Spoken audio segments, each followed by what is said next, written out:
Di naman kasi talaga paunahan ng pagiging successful eh. Sa totoo lang, gets ko naman. Alam ko naman minsan tayo nakikita natin yung mga nakasabayan natin, makakasama natin noon na sila medyo okay na yung buhay.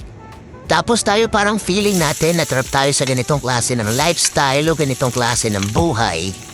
Minsan nakikita mo yung old friend mo, nakikita mo maganda na yung buhay nila, makikita mo maganda yung buhay niya.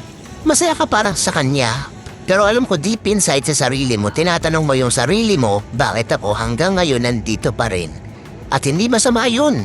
At least iniintindi mo pa rin yung sarili mo, iniisip mo pa rin.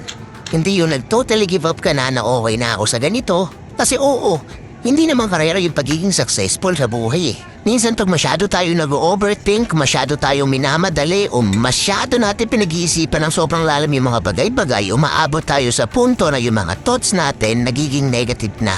To the point na nawawala na ng progress yung mga gusto nating gawin, gets mo? Oo, ikaw. Alam ko minsan mahirap.